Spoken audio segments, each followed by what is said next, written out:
falar então de 7 medidas que a gente orienta aqui no consultório que seriam preventivas contra infecção urinária, principalmente naqueles casos de mulheres, principalmente, que têm infecção urinária de repetição.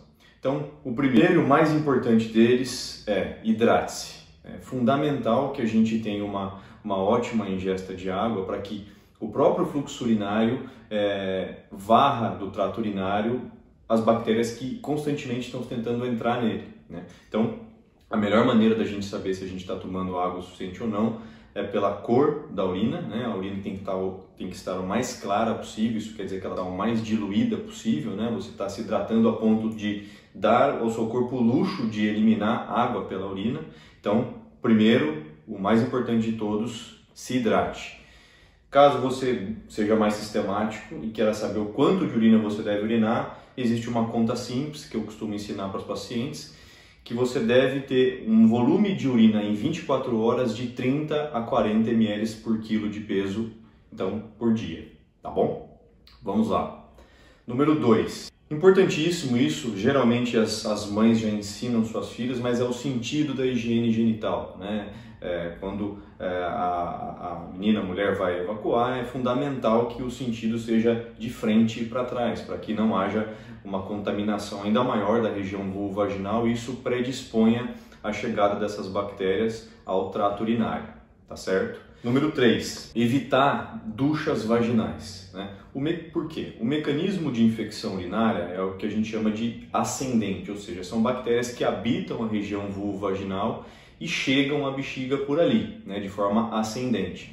Quando se faz duchas vaginais, você às vezes está ajudando essas bactérias a entrarem dentro do canal da urina e, consequentemente, dentro da bexiga. Então, deve-se evitar, né? E, após a relação sexual, a gente sempre orienta que as mulheres, como primeira medida, tentem urinar, mesmo que seja um pouco, para que haja um fluxo de dentro para fora e lave ali a uretra, né? O início do trato urinário e diminua a chance de evoluir com uma infecção urinária. Então agora a quarta orientação.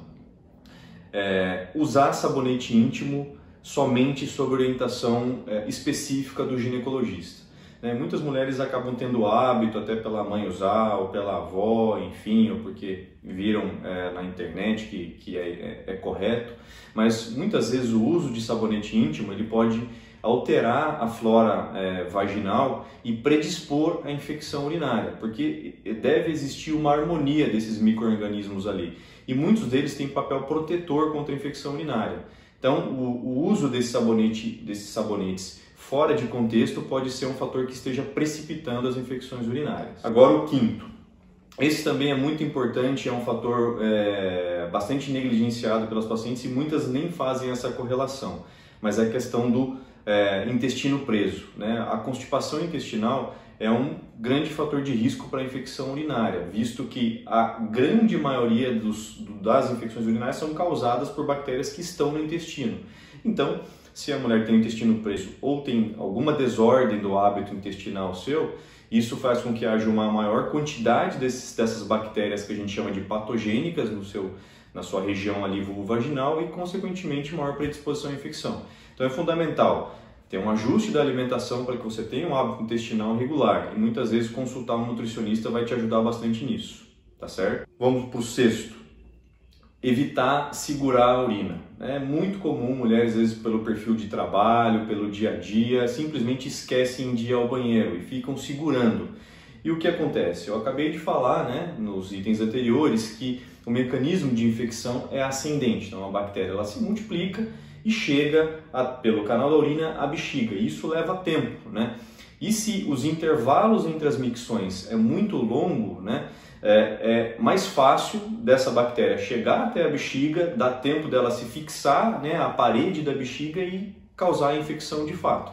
Então, ficar postergando a ida ao banheiro vai ser uma condição que predispõe à infecção. E o último e não menos importante você perde urina, isso precisa ser corrigido, tá? Então é fundamental que você comente com o seu ginecologista ou com o urologista, caso haja uma perda urinária, mesmo que mínima, porque essas pacientes muitas vezes acabam usando, né, um protetor diário ou algum outro né, absorvente, enfim, algum dispositivo ali na calcinha, na roupa íntima para não se molhar, para não criar uma situação de constrangimento caso haja perda urinária. E isso também vai ser um fator predisponente, porque vai mudar toda a flora bacteriana ali da região vaginal. Aquilo por si só também vai facilitar que essas bactérias cheguem até o canal da urina e cause infecção. Então, se há perda urinária, ela precisa ser investigada, né? Existem tipos distintos de infecção de perda urinária, de incontinência urinária, cada uma tem um tratamento específico, mas isso precisa ser tratado porque às vezes é isso que também está colaborando para as infecções, tá certo? Então, essas são as medidas gerais, né, para combate a essas infecções urinárias, principalmente as de repetição. Então, fiquem à vontade para comentar, para interagir aqui nos comentários, curtam, compartilhem o vídeo para as amigas, enfim, mães, para as pessoas que se interessem pelo assunto. Muito obrigado e até o próximo vídeo.